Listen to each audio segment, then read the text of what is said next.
Now with our top stories. An investigation is underway after a fatal head-on collision in Placer County. It happened on Baseline Road between Fittiman and Watt last night, just after 5 p.m.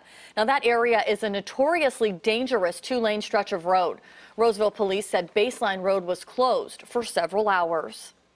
A Grass Valley man has been arrested for selling untraceable AR-15 rifles to an undercover federal agent. Officials arrested 44-year-old Michael Paul Smith after he sold an agent guns using the dark web. On Friday, agents showed off some of the ghost guns being sold on the black market. In addition to Smith's arrest, officials indicted 3 Stockton men this week charged with making and selling weapons illegally.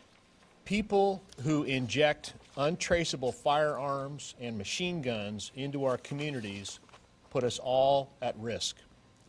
These weapons are particularly dangerous in the hands of gang members and criminals, and illegal firearms and felons with guns have no place in our communities. Since 2016, federal agents have seized more than 1,000 illegal firearms in the eastern California. Hundreds of people in Stanislaus County are out of work. Seneca Foods announced on Friday it's closing its processing plant in Modesto immediately. The plant on Finch Road processes peach and fruit cocktail products. 265 full-time employees are now without jobs.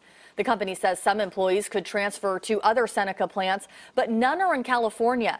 Seneca blames the closure on challenging economic conditions. And one of San Joaquin County's longest-running community service programs is closing its doors forever. It's a community center where people with developmental disabilities learn social skills, even job training. But after June, they'll have to find a new home for service. And the reason comes down to money. County leaders are discussing options to prevent a disruption of care, and they're working with service providers for a smooth transition. Providers say they'll start meeting with clients as soon as Monday. It is the 50th anniversary of the nation's first 911 call. And here locally, dispatchers are facing some dangerous unwanted calls. Jennifer McGraw reports from Sacramento. The ability to call 911 is something most people don't think about. Well, for years, you couldn't. 911, where's your emergency? Well, imagine a fake call is being made and your real emergency is being put on hold. Sacramento police say it happened here just last weekend, and it's tying up important resources. In a situation where, we get out there and it's a waste of everyone's time, it's frustrating. Since 2015, 911 calls have increased 13% locally, and last year dispatchers took more than 500,000 total calls. To keep up with the demand, police say there are nearly 100 dispatchers, and they are meeting the standards of answering calls within just 15 seconds. The first 911 call was actually placed in Alabama. Here in Sacramento, it wasn't till 1984.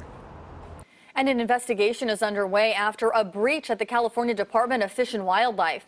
Officials tell us a former employee downloaded a number of employees' Social Security numbers and other private information. Now, it's not known right now exactly how it happened, and investigators say at this time there's no evidence that points to it being used for malicious purposes. And beautiful weather expected on this Saturday. Here's Dave Bender with your forecast. Good morning. Get ready for a